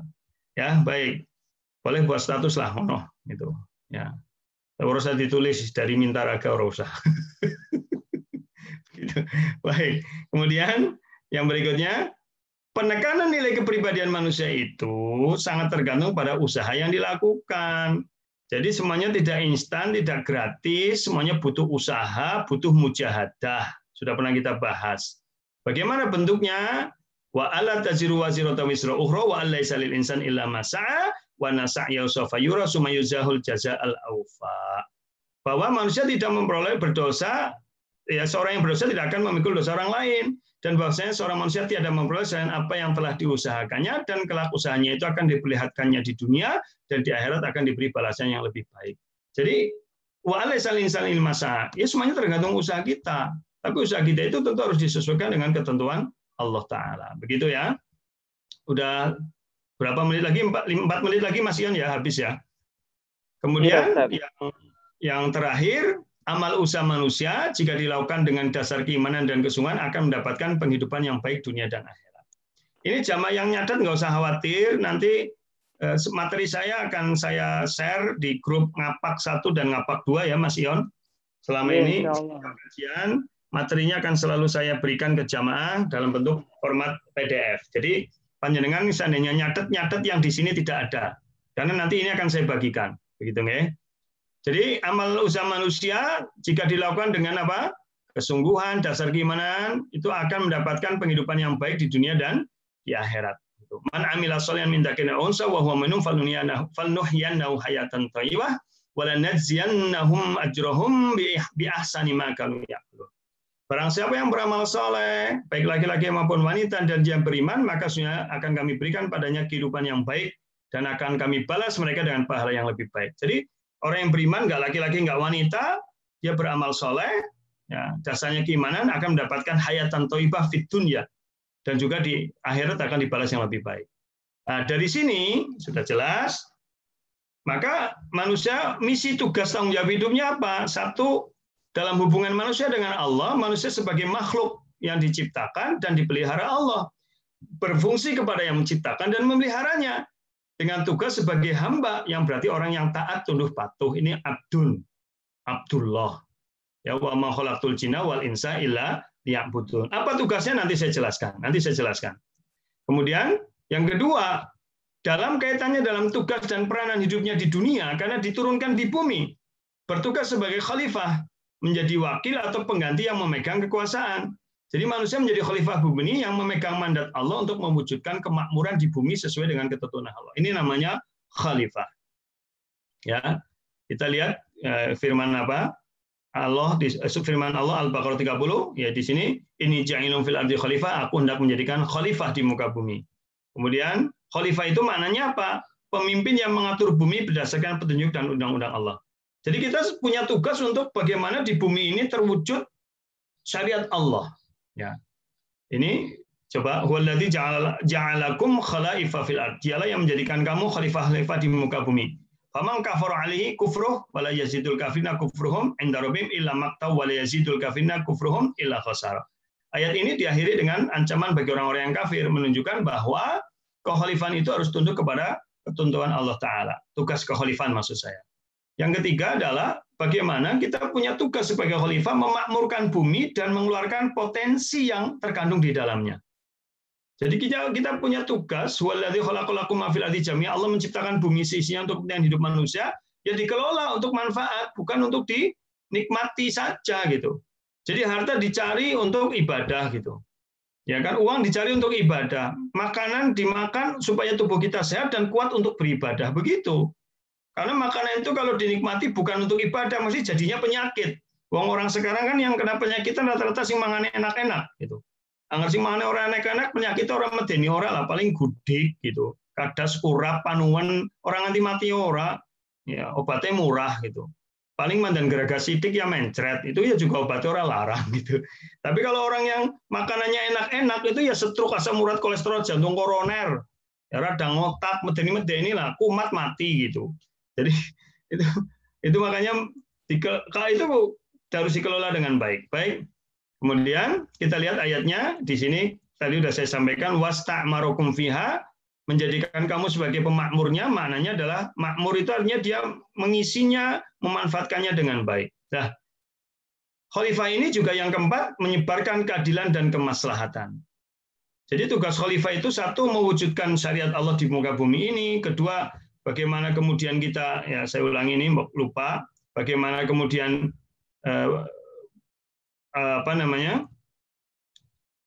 memakmurkan bumi, mengeluarkan potensi yang ada di dalamnya, kemudian bagaimana kita mengatur bumi, menyebarkan keadilan dan kemaslahatan di dalam bumi ini, sehingga muncul Islam rahmatan yang lil alamin. Jadi di sini surat Al-Maidah ayat 8, kunu qawamina lillahi syuhada bil qis. Haruslah kamu menjadi orang yang selalu menegakkan kebenaran karena Allah. Ya, tuh. Wah, kemudian i'dilu, berlaku adilah dalam hidup. Jadi kalau kita lihat setelah melakukan itu, maka Allah berjanji, wa'adallahu alladziina aamanu minkum wa 'amilus shalihaati la yastakhlifannahum fil ardh. Jadi Allah menjanjikan pada orang yang beriman dan mengerjakan amal soleh akan berkuasa di muka bumi ini. Surat An-Nur 55. Cuma amal soleh ini tidak terbatas tugas sebagai hamba, tapi juga tugas sebagai khalifah. Kadang kita memahami amal soleh hanya sholat, zakat, puasa, haji. Ya tentu kita tidak bisa menguasai dunia kalau hanya itu. Kalau kemudian teknologi masih dikuasai orang non-muslim, ya mereka yang menguasai. Kita haji masih nyewa sama maskapai asing. Kan begitu. Saya pernah berangkat haji, pilotnya nggak celana pendek. Nah, pilotnya bule sih, dia keluar dari pesawat itu sudah celana pendek, kan sudah bawa raket tenis. Saya masih ingat betul itu. Wih, jadi pilotnya langsung lunga kayak gini itu. Karena waktu itu nyewa pesawatnya mungkin dari Inggris atau dari mana. Ya pesawat-pesawat semuanya dari barat semua gitu. Kita kalau sound system yang begitu bagus di Masjidil Haram ya yang buat non muslim. Ya, bedanya kalau dipakai non muslim untuk musik, dipakai untuk Islam untuk kebaikan, kan gitu. Nah, ya, dan yang lain-lainnya. Baik. Kemudian Allah menjadikan segala yang di bumi ini sebagai fasilitas. Ya, waladzi khalaqalakum ma fil ardi jami'a. Ini jadi semuanya ada di bumi ini dimanfaatkan, dinikmati, direnungkan, ya. Kemudian kita udah dimuliakan Allah, dilebihkan, diberi rizki. Jadi kesimpulannya ini, saya cepatin aja, mohon maaf. Ya, kesimpulannya nanti saya sampaikan. Dan kita diberi Rasul. Yang Rasul itu adalah untuk mengajak kita kepada dakwah kepada Islam. Ya, di sini annahu la ilaha illa ana fa'budun ani'budullaha astanibut taghut. Jadi kesimpulannya sudah pernah saya sampaikan dulu. Kita diciptakan terbaik, fisik dan jiwa. Kita diberi indera dan akal.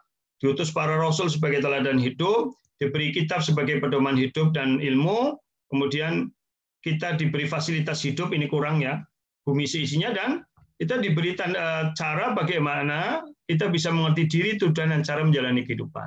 Jadi kalau dalam skemanya begini, manusia diberi potensi internal, apa saja? Fisik sempurna, fitrah, indera, akal, hati, nafsu. Nah, ini Allah berikan modal pada kita ini. Ya. Kemudian kita diberi potensi eksternal, apa? Bumi seisinya sebagai fasilitas hidup, alam semesta sebagai pembelajaran, apa yang ada di langit dan di bumi sebagai objek pendidikan. Kemudian Allah berikan wahyu, Al-Quran dan As-Sunnah sebagai pedoman hidup. Modal inilah yang kemudian akan melancarkan kita melaksanakan tugas sebagai hamba dan sebagai khalifah. Sekarang pertanyaannya, bagaimana cara menjadi hamba dan khalifah yang baik? Inilah yang disebut dengan ulul albab. Karena doa kita semuanya, Rabbana atina fid dunya hasanah wa fil akhirati hasanah. Kita pengen kesejahteraan di dunia dan kebahagiaan di akhirat. Dan itu semuanya tidak mungkin terjadi tanpa kasab.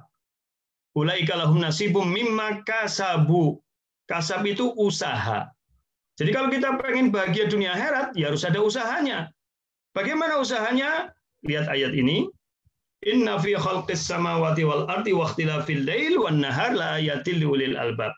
Sungguhnya dalam penciptaan langit dan bumi, bergantinya siang dan malam, terdapat tanda-tanda bagi ulul albab. Siapa mereka? Lihat dalam tafsir. Yang dimaksud dengan ini adalah fal yatafakkaru fiha. Haruslah mereka berpikir tentang itu semuanya.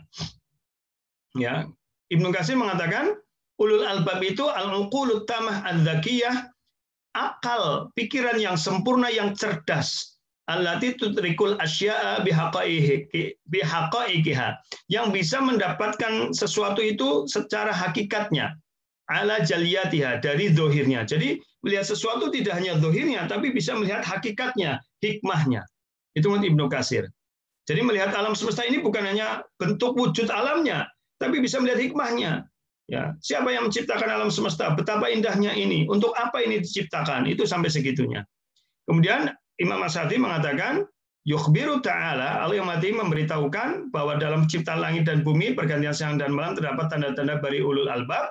Wa fi dhammi dzalik, ya, kandungan dari ayat itu adalah hasul ibad, anjuran, dorongan kepada para hamba, alat tafakkuri fiha, untuk merenungkan, memikirkan masalah itu. Wa tabassur bi ayatiha, melihat dengan seksama ayat-ayatnya. Wa tadabbur khalqiha, dan merenungi ciptaan-ciptaannya. Jadi itu ayat 190. 191 ini solusinya.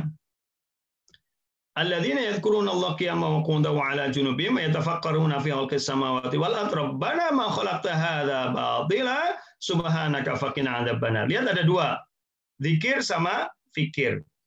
Jadi selalu mengingat Allah kapanpun dan memikirkan. Maka alurnya begini. Nanti ya, tafsirnya dulu ya. Yang namanya memikirkan itu apa? Yafhamuna ma fihima minal hukmud dalah ala 'azamil khaliq wa qudratihi.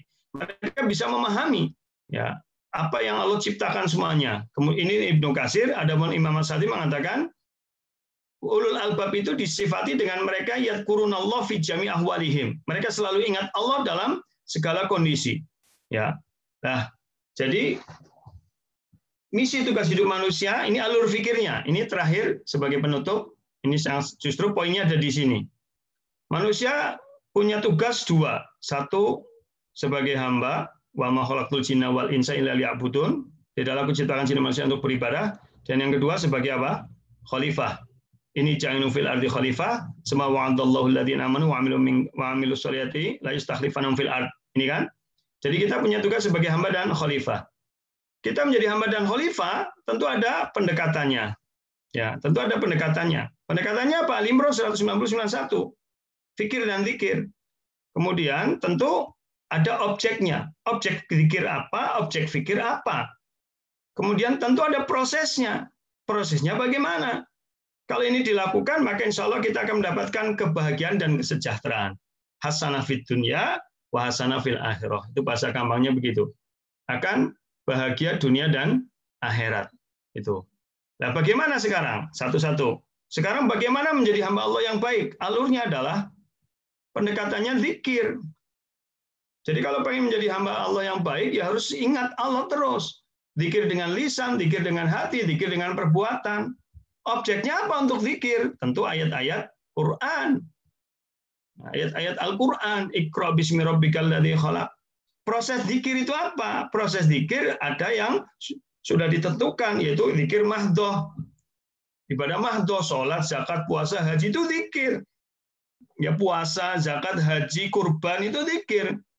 Nah, sholat mengingat Allah dalam kondisi berdiri, duduk, rukuk. Ya. Puasa mengingat Allah atas nikmatnya. Zakat mengingat Allah atas karunia harta. Ya, kemudian apalagi kurban mengingat Allah atas nikmat hewan ternak dan juga mengingat Allah atas ketaatan kepadanya. Nah, kalau ini dilakukan, insya Allah kita akan hidup bahagia. Tapi belum tentu sejahtera, kan ini baru hamba. Bagaimana supaya sejahtera? Laksanakan tugas sebagai khalifah. Menjadi khalifah yang baik itu pendekatannya apa? Fikir. Ya, bukan zikir. Ya, kalau zikir itu menjadi hamba, gitu ya. Kalau zikir menjadi hamba, gitu. Ya, kemudian ini banyak yang ngaji sambil tidur ini. Kemudian berikutnya objeknya apa? Ayat-ayat kauniyah. Jadi kalau zikir itu objeknya ayat-ayat Quran, lah kalau fikir objeknya ayat-ayat kauniyah. Ya, namanya berfikir itu objeknya ayat-ayat kauniyah. Apa itu ayat-ayat kauniyah? Ya, yang tadi seperti apel yang jatuh gitu. Kalau kita ngelihat iwak bogo nang kali, ngerti iwak bogora? Ya, itu kalau pendekatannya pakai Abdul Butun, ilmu weteng, mesti pikirannya kepriwe carane bogoge digoreng, dirujak, dibumbu pecel apa dimasak apa itu begitu. Tapi kalau pakai otak ulul albab, dia akan lihat itu ikan bogo kok bisa di tengah ya, bisa nyilem, bisa keluar itu. Maka gimana ini ya? Jadilah kapal selam begitu. Dewek perlu tawon malah pahit itu yang mau tintup. Ya, tapi kalau orang yang pakai ulul albab, jadilah helikopter gitu, jadilah drone gitu. Jadi itu ayat kauniyah gitu. Jangan cuma berhenti sampai di situ gitu. Ketika kemudian hilal tertutup mendung, ayat Quran, ayat sunnahnya mengatakan hilal tertutup mendung gimana? Ada dua, genapkan atau fakturulah, kira-kirakan. Nah, menyangira-ngira itu orang ngawur, maka lahirlah ilmu hisab, ya, atau bukan astrologi tapi astronomi, ilmu hisab. Ya, yang dengan ilmu hisab ini kemudian ketemu alat navigasi. Sekarang ada rudal balistik antar benua. Dia bisa pakai koordinat, muncul GPS, muncul autopilot pada pesawat. Sehingga kalau sudah dikunci koordinatnya dia akan ke situ. Itu kan karena hisab. Jadi akurat. Ya, itu karena ulul albab, tidak kemudian lalu mendung digenapna, ya nggak bisa digenapkan terus. Nanti kalau genap terus, mendung terus, di daerah yang mendung terus, banyak uapnya gimana gitu. Ya, makanya itu tidak berhenti sampai dengan digenapkan terus, maka muncul hisab. Nah itu kan ayat kauniyah, itu fikir. Nah prosesnya di sini ibadah ghairu mahdoh, polek sosbutsen keshamkam iptek, nah gitu. Politik, ekonomi, sosial, budaya, seni, pertahanan, keamanan, kesehatan, ilmu pengetahuan, teknologi. Jadi kalau kita bisa menguasai politik, ekonomi, atau kuasai salah satunya, ya insya Allah kita akan sejahtera di dunia gitu. Nah, maka kalau kita pengen bahagia sejahtera, jadilah politikus yang hamba Allah gitu, ya, yang selalu berzikir. Jadilah ekonom yang selalu berzikir. Jadilah sosiolog, sosial budaya yang selalu mengingat Allah. Jadilah orang berkesenian yang menjadikannya dekat kepada Allah. Jadilah pertahanan keamanan yang lalu berzikir kepada Allah. Jadilah pendekatan dalam kesehatan, ilmu kesehatan menjadikan dia semakin taat kepada Allah. Pengembangan ilmu teknologi juga menjadi taat kepada Allah. Jadi dia akan bahagia secara batin, sejahtera secara lahir. Inilah manusia yang sempurna sesuai dengan doa kita. Rabbana atina fid dunya hasanah wa fil akhirati hasanah wa qina adzabannar. Maka janji Allah sudah jelas. Sebagai penutup, saya sampaikan surat Yunus 6264, ala inna awliya Allah la khaufun alaihim wa lahum yahzanun alladzina amanu wa kanu yattaqun lahumul busra fil hayatid dunya wa fil akhirah la tabdila li kalimatillah dzalika huwal fawzul adzim. Lihat, ketahuilah sungguhnya para kekasih Allah itu siapa? Yang melaksanakan tugas sebagai hamba Allah dan juga sebagai khalifah, hidupnya tidak khawatir, tidak sedih. Orang yang selalu beriman dan bertakwa, mereka mendapatkan berita gembira dalam kehidupan dunia dan akhirat. Berita gembira di dunia dia akan sejahtera, berita di akhirat dia akan bahagia, dan tidak ada perubahan pada janji-janji Allah itu. Barakallahu li wa lakum. Alhamdulillah sudah selesai. Mas Ion, mau ada pertanyaan silahkan. Mungkin bisa di Mas Ion. Iya Ustaz. Ini sudah ada yang mau bertanya langsung. Ada Realme C1. Realme C1 silahkan untuk bertanya langsung. Ustaz. Silakan. Realme C1. Siapa Mas itu? Fajar mungkin bisa unmute, Mas Fajar. Redmi Note 1 ya? Realme C1. Silahkan Realme C1 bisa langsung bertanya, sudah di unmute.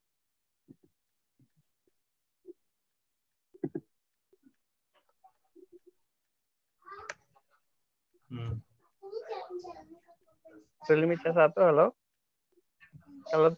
Kalau lama mungkin langsung saja ke pertanyaan yang sudah masuk lewat YouTube, Ustaz. Di YouTube sudah ada pertanyaan. Yang pertama ini datang dari Siti Juaria. Assalamualaikum warahmatullahi wabarakatuh, Ustaz. Waalaikumsalam warahmatullahi wabarakatuh. Dunia adalah dalam arti hina. Bagaimana kita menyikapi untuk keselamatan umat untuk berfastabiqul khairat.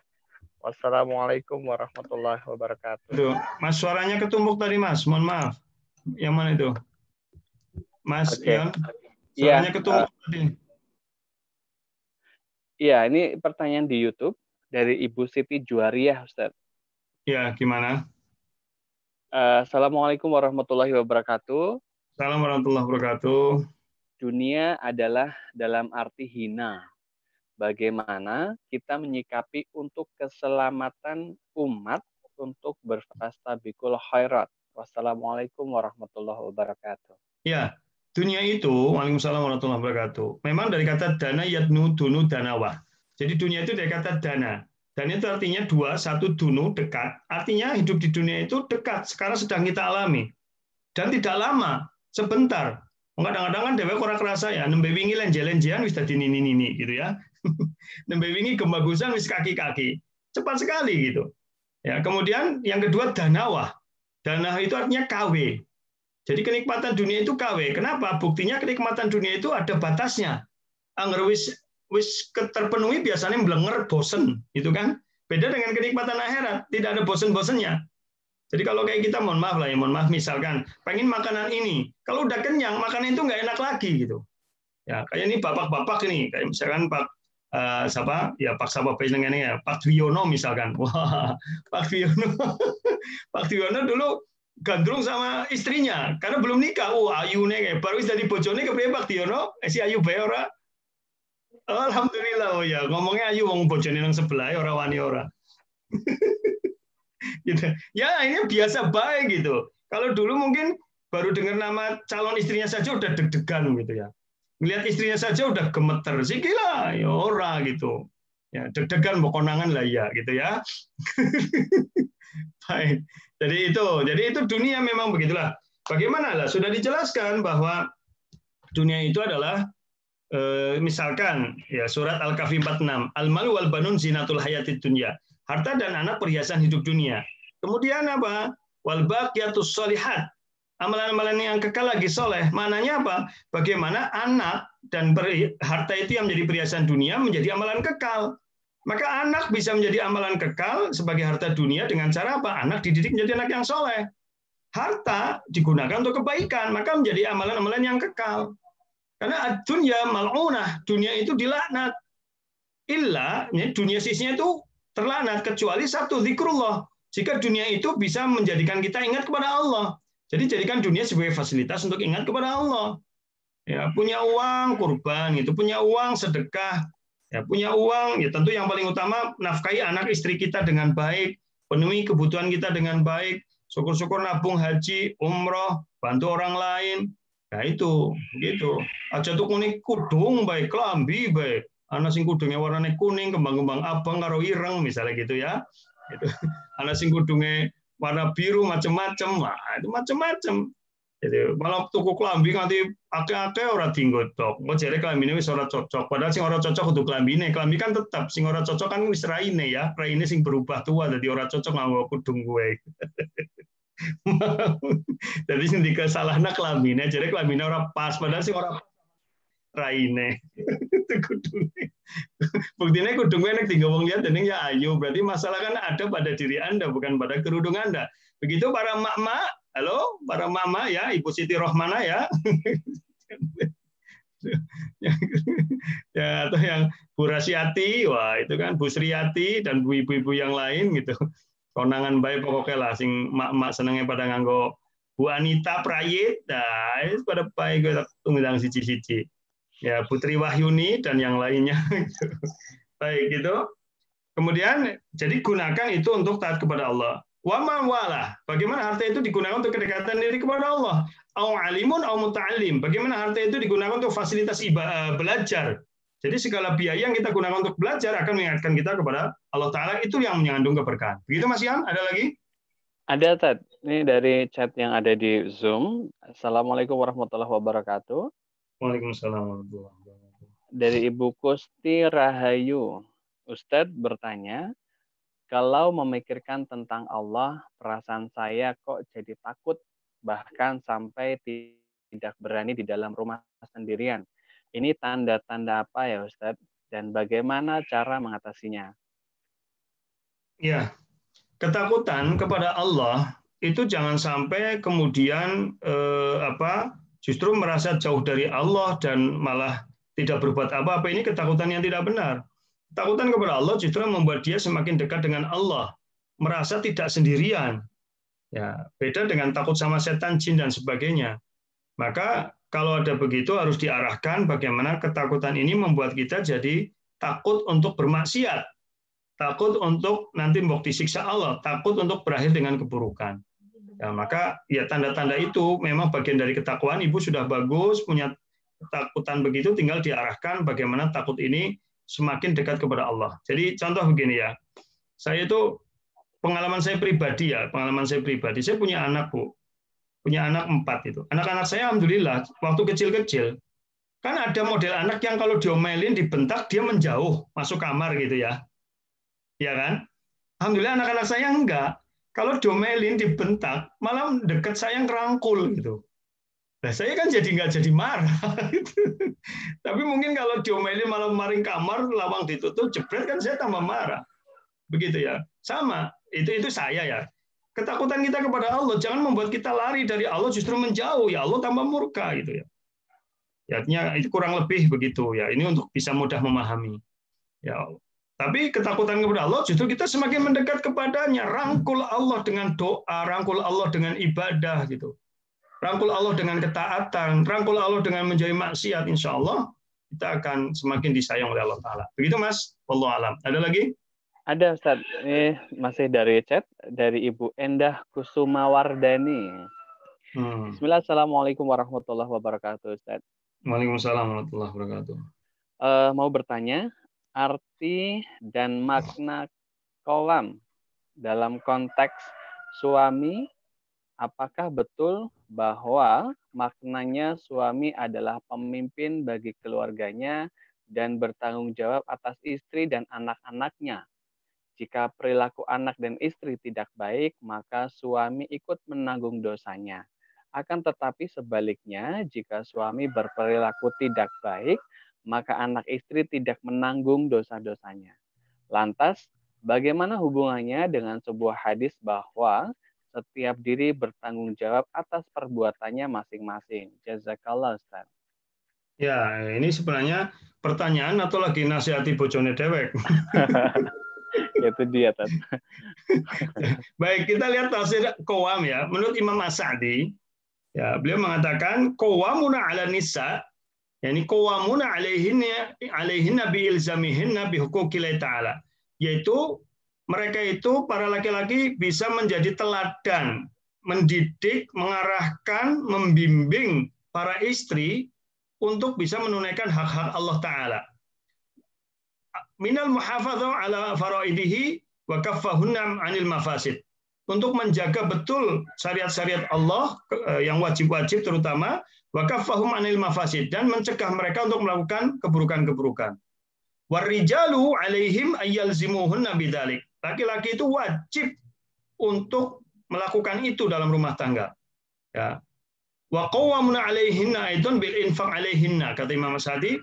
Mana menegakkan ini juga bagaimana menegakkan untuk memberikan nafkah yang baik kepada para istri dan anak-anaknya. Itu qawam. Wal kiswah, dan juga pakaian, wal maskan, dan juga baju. Ya, dan seterusnya. Jadi qawam itu sebenarnya artinya dari kata qoma yaqumu qaimun, ya, itu qauman qaimun artinya tegak. Qawam itu artinya orang yang menegakkan. Jadi tadi dari tafsir tadi dijelaskan memang menegakkan kewajiban-kewajiban itu. Dan seseorang tidak menanggung seorang itu akan mendapatkan dosa dari perbuatan sendiri, betul. Tetapi perbuatan sendiri itu yang dia pribadi dan dia juga mendapatkan tanggung jawab. Sebagai suami, dia bertanggung jawab atas anak dan istrinya. Anak sebatas sampai usia balik. Ya, kalau istrinya ya selamanya gitu.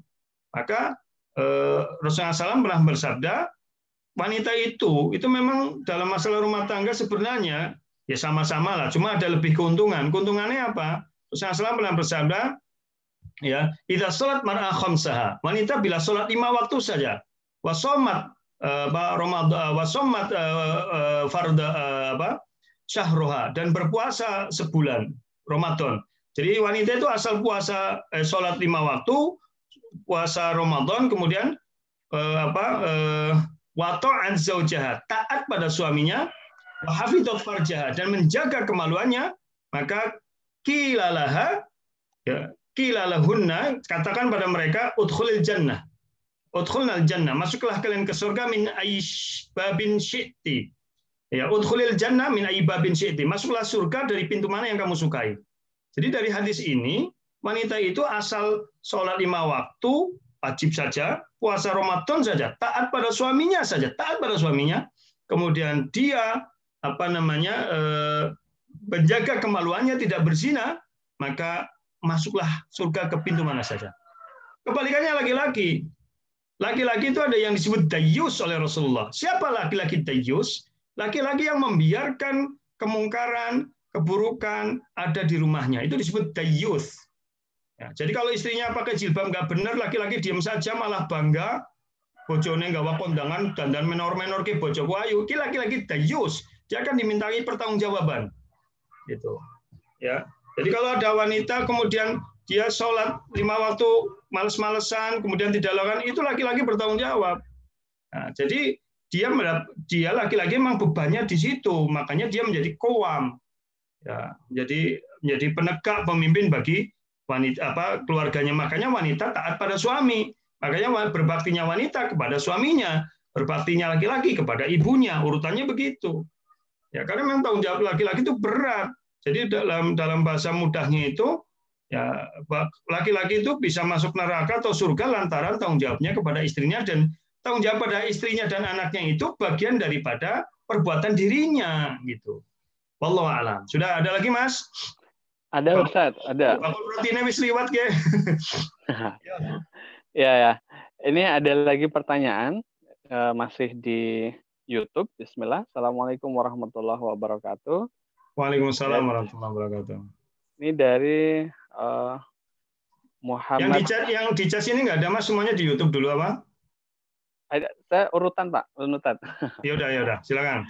Dari Muhammad Ainuddin. Assalamualaikum, Ustaz. Waalaikumsalam warahmatullahi wabarakatuh.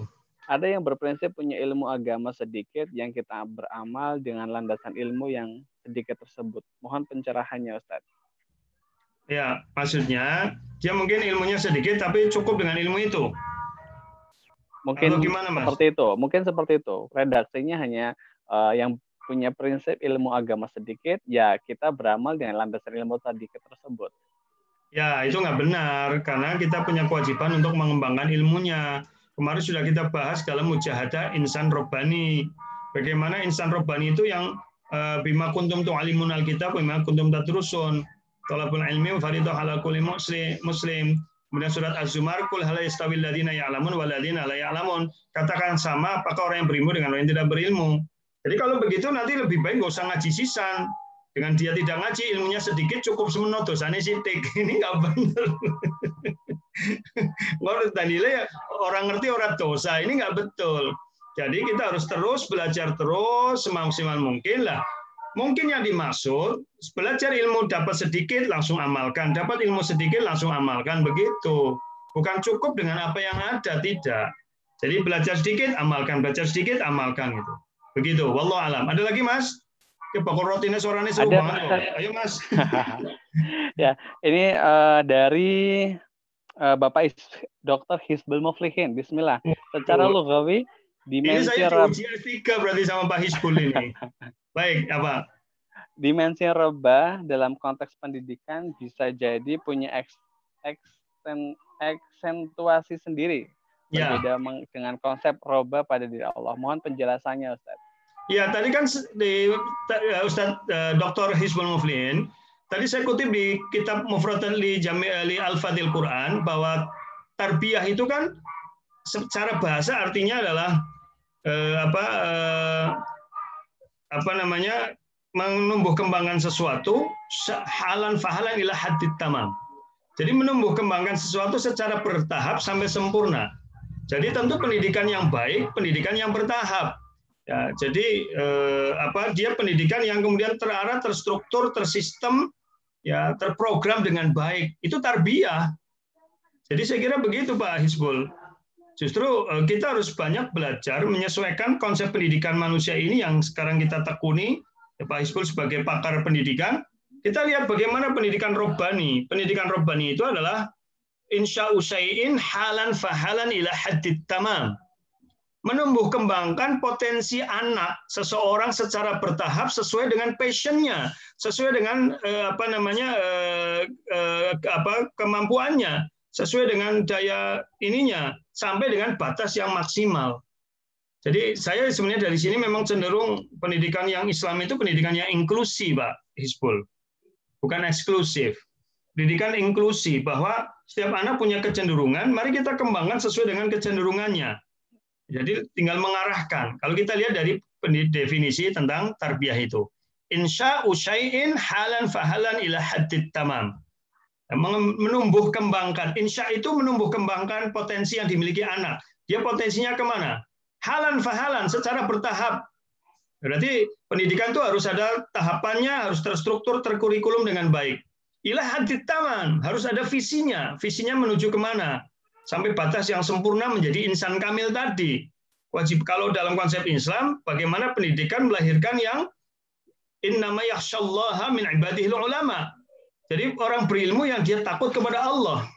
Ya, takut karena dia selalu berzikir, melahirkan kebahagiaan hatinya, dan dia selalu berpikir sehingga dia bisa berkiprah sebagai khalifah fil ard. Wallahu a'lam bishawab. Begitu Pak Hizbul, lulus saya S3-nya belum ini? Pendidikannya? Yang lain, ada lagi? Ada Ustaz, ini ada 2 pertanyaan terakhir Ustaz. 2 pertanyaan terakhir mungkin bisa dijawab dengan cepat saja. Ini dari Mindarti Tritihwetan. Assalamualaikum Ustaz. Terkait dengan Allah, ya, terkait dengan Allah adalah penginstal para hamba-hambanya. Dia, Allah adalah Sang Maha Guru, tetapi sekalipun sudah Allah install, tapi tetap saja belerek. Kenapa ya Ustaz? Terus bagaimana sikap orang-orang yang ada di sekitarnya, orang-orang yang nggak belerek ini? Apakah ada doa khusus Ustaz? Tafadhal. Ya, yang bikin belerek kan kita sendiri. Kan Allah sudah berikan semuanya. Wa alaisa lil insani illa ma sa'a. Tiada manusia memperoleh kecuali apa yang dia usahakan. Apa yang membuat belerek? Maksiat. Apa yang membuat belerek? Lingkungan. Ya kalau kemudian kita lingkungannya WA, grup WA yang nggak beres-beres, lingkungannya masing fashion talk, cerita fashion gitu, ya orang berkembang. Tapi kalau lingkungannya mama yang rajin ngaji, selalu ya insya Allah baik gitu. Ya kalau kemudian kita banyak maksiat, ya semakin tertutup fitrah kita. Jadi belereknya itu karena itu ya. Maka cari teman yang baik, cari lingkungan yang baik. Ya kalau berdoa tiap hari, renungi ketika kita baca surat Al-Fatihah itu kan ihdinas siratal mustaqim. Saya sudah sampaikan berkali-kali, jangan meremehkan doa ihdinas siratal mustaqim. Itu sehari 17 kali loh. Apa makna ihdinas siratal mustaqim? Bimbinglah kami menuju jalanmu yang lurus. Jadi bukan hanya beri petunjuk kami, petunjuk Al-Quran sudah ada. Tapi berbimbing kami supaya bisa memahami agama dengan baik. Bimbing kami supaya istiqomah di jalanmu. Maka ketika sholat itu yang khusyuk lah gitu. Ketika membaca ihdinas siratal mustaqim itu yang khusyuk. Ditambah doa, boleh dicatat, sudah pernah saya sampaikan.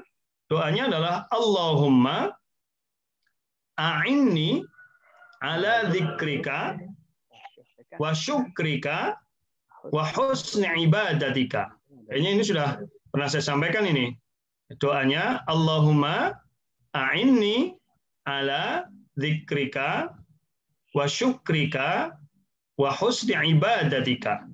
Ya Allah, bimbing kami untuk berzikir kepadamu, untuk bersyukur kepadamu, dan untuk beribadah dengan baik kepadamu. Atau doa Rabbana la tuzigh qulubana ba'da idh hadaitana wa hab lana min ladunka rahmah innaka antal wahhab. Surat Al-Maidah surat Ali Imran ayat 5 atau ayat 6 itu. Jadi Rabbana la tuzigh qulubana. Wahai Rabb kami, jangan kau palingkan hati kami. Ba'da idh hadaitana, setelah engkau memberi petunjuk kepada kami. Wa hab lana min ladunka rahmah. Berilah kami dari sisimu rahmat, kasih sayang. Ya, innaka antal wahhab, engkau sang maha pemberi kebaikan. Jadi doanya 2 itu saja. Allahumma inni ala dzikrika wa syukrika wa husni ibadatik, dengan doa Rabbana la tuzigh qulubana ba'da idh hadaitana wa hab lana min ladunka rahmah innaka antal wahhab. Dengan ketika sholat, coba ketika membaca ihdinas siratal mustaqim itu betul-betul memohon kepada Allah agar dibimbing kepada jalannya yang lurus. Karena makna ihdinas siratal mustaqim adalah ursyudna wa dullana ala tariqikal mustaqim atau ala fahmi dinik. Bimbing kami, beri petunjuk kami untuk bisa memahami ajaran agama yang baik. Begitu Mas Ion, ada lagi? Satu Wallahu a'lam. pertanyaan terakhir, Ustaz. Satu Ya, pertanyaan silakan. terakhir. Ini dari Realme C1. Assalamualaikum warahmatullahi wabarakatuh, Ustaz. Waalaikumsalam warahmatullahi wabarakatuh. Yaumul Bid bulan ini yang benar jatuh pada tanggal berapa? Karena ada yang berpendapat 4, 5, dan 6. Ada juga yang berpendapat 5, 6, dan 7 Juli. Matur suwun untuk penjelasannya. Ya, ya itu kan karena perbedaan dalam dalam perhitungan hisab, ya. Tetapi kalau kita lihat sebenarnya kemarin kan tanggal 1 tanggal 1 Zulqaidahnya itu jatuh hari Selasa tanggal 22. Ya, itu yang sebenarnya disepakati itu. Maka tanggal Ayyamul Bidnya ya tanggal 4, 5, 6. Ya, kemarin, hari ini, dan besok. Gitu. Tetapi puasa 3 hari tiap bulan itu tidak harus Ayyamul Bid.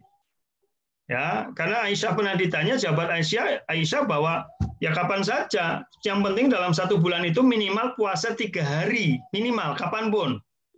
Tetapi yang paling afdol puasa 3 hari itu adalah pada Ayyamul Bid, tanggal 13, 14, 15. Insya Allah suatu saat akan kita bahas dalam puasa-puasa sunnah. Begitu, jadi kalau berdasarkan hisab yang insya Allah benar, tanggal 13, 14, 15 bulan Zulqa'dah sekarang jatuh pada tanggal 5, 6, 4, 5, 6. Sabtu, Ahad, Senin. Jadi hari ini tanggal 14 Zulqa'dah. Ya, besok berarti 15. Jadi sebenarnya ya ini nanti kapan kita bahas. Kalau orang sudah puasa Senin Kemis ya nggak perlu puasa Ayyamul Bid. Lah wong sudah Senin Kemis. Itu kan urutan. Rasulullah pernah ditanya, beri aku amalan, puasa 3 hari tiap bulan. Ternyata kurang wahai Rasulullah, ya sudah puasa Senin Kemis. Kurang wahai Rasulullah, ya sudah puasa Daud. Kurang wahai Rasulullah, nggak ada lagi. Jadi kalau minimal itu 3 hari tiap bulan. Ya, kalau dia bisa Kemis, kalau sudah Senin Kemis sebenarnya nggak perlu bid sebenarnya. Ya, kemudian kalau sudah Daud ya nggak perlu Senin Kemis, sudah Daud kok. Puasa Daud sudah puasa yang tertinggi. Itu ya. Jadi ini yang kadang-kadang ya, ada sedikit pemahaman-pemahaman yang mungkin berbeda sehingga Senin Kemis Ayyamul Bid Daud enggak, itu sebenarnya tingkatan yang paling minim Ayyamul Bid atau 3 hari tiap bulan. Kalau dia bisa lebih Senin Kemis, kalau bisa lebih Daud sudah. Daud itu udah pol-polan, nggak perlu ada puasa lain. Wong sudah Daud itu yang puasa paling mulia, paling baik. Ya udah. Dan yang paling utama adalah khairul amal adwamuha wa inqalla. Sebaik-baik amal itu yang terus-menerus sekalipun sedikit. Pada zaman sahabat itu ada orang yang berpuasa Senin Kemis terus-menerus. Begitu tua dia mengeluh. Ya, bahasa kita ternyata mau puasa Senin Kemis sampai tua itu berat ya. Tahu begini saya dulu 3 hari aja tiap bulan. Jadi puasa 3 hari tiap bulan tapi terus sampai mati itu lebih baik daripada puasa yang Daud tapi pirang wulan tok mandek, maning mandek itu enggak. Jadi begitu. Jadi kadang-kadang kita itu kuat gas-gasan yang awal, kok nang tengah jalan gancet, persis kayak motor 2 tak, ngerti ora? Motor 2 tak kowe wis panas gancet, jet mandek wis. Ngenteni adem nembe mlaku maning. Harusnya motornya 4 tak. Ya, tapi terus gitu. Itu sunnah Rasul begitu. Jadi kalau kita mau puasa 3 hari tiap bulan bagus sekali, tapi dipertahankan sampai mati tidak pernah putus 3 hari tiap bulan. Itu lebih baik daripada Senin Kemis cuma 3 bulan, Senin Kemis cuma setahun ngarep ora. Itu udah begitu. Ya, jadi nanti dibuka di kajian dalam Riyadhus Shalihin itu tentang bagaimana al-muhafadzah menjaga amalan-amalan. Itu yang lebih baik amalan sedikit tapi terus menerus. Ya kadang kita itu karepe njot banyu sing akeh nganggo seser tapi ora li apa-apa. Lebih baik nganggo ciduk cilik tapi genah oli tapi terus menerus gitu. Ya sing apik maning Daud tekan mati, jos. Tapi kayaknya ya model kayak dhewe ora kuat ora Daud tekan mati. Wong iki krungu bakul roti be pengen sarapan ya. Demikian cukup. Nanti insya Allah kita lanjutkan tahap depan. Mohon maaf ya bila pertanyaan belum dijawab. Adapun pertanyaan yang di grup Pak, satu hari itu pertanyaan kan banyak. Jadi paling saya bisa menjawab 4 atau 5, jawabannya banyak. Harapan saya kalau jawaban saya banyak-banyak di grup ngapak juga nanti yang baca jadi nggak kebaca semua. Jadi nanti tiap berapa hari di berapa cuma 4 atau 5, tapi diharapkan semua anggota grup ngapak 1 dan 2 membaca itu. Itu pertanyaan orang lain, kan itu akan jadi ilmu. Begitu ya Bapak Ibu ya. Cukup. Terima kasih, mudah-mudahan bermanfaat. Mohon maaf bila ada kata-kata yang kurang berkenan. Mudah-mudahan Allah membimbing kita semuanya dalam kebaikan. Aku qouli hadza wa astaghfiruka fanfa'na bima 'allamtana. Subhanakallahumma bihamdika asyhadu an la ilaha illa anta astaghfiruka wa atubu ilaik. Sing pada turu digugah wis rampung pengajiane. Kadang sing turu sih ya turu tapi kameranya murup ya keton kang ngene ya. Assalamualaikum warahmatullahi wabarakatuh. Waalaikumsalam warahmatullahi wabarakatuh. Syukran jazakallah khairan untuk Ustaz. Monggo Pak Chandra, ya dengan istri, monggo. Pak Dwiono semuanya, assalamualaikum. Monggo. Udah Mas Ion, silakan. Ya, syukran jazakallah khairan untuk Ustaz Mintarge Mansuri yang telah memberikan materinya. Berikut telah menjawab pertanyaan-pertanyaan yang sudah masuk. Dan bagi jamaah yang masih memiliki pertanyaan, silahkan bisa mengirimkannya ke admin kami di 0812 15 163414. Sekali lagi di 0812 1516 3414. Nanti kami jawab, kemudian akan kami share atau kami bagikan di grup ngapak kami. Dan kami ingatkan bagi Bapak Ibu yang ingin berpartisipasi atau berkontribusi untuk dakwah kami, bisa silakan mengirimkan infaknya di bank muamalat kami di nomor rekening 56300002175. Sekali lagi di bank muamalat nomor rekening 56300002175 atas nama Masjid Fastabikul Khairat. Apabila telah transfer, silakan untuk mengkonfirmasikannya di 081215163414. Dari kami, tim Mahat Fastabikul Khairat menyampaikan jazakumullahu khairan atas partisipasinya.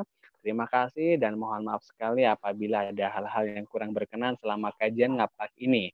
Kami sampaikan, wabillahi taufiq wal hidayah. Wassalamualaikum warahmatullahi wabarakatuh. Waalaikumsalam warahmatullahi wabarakatuh.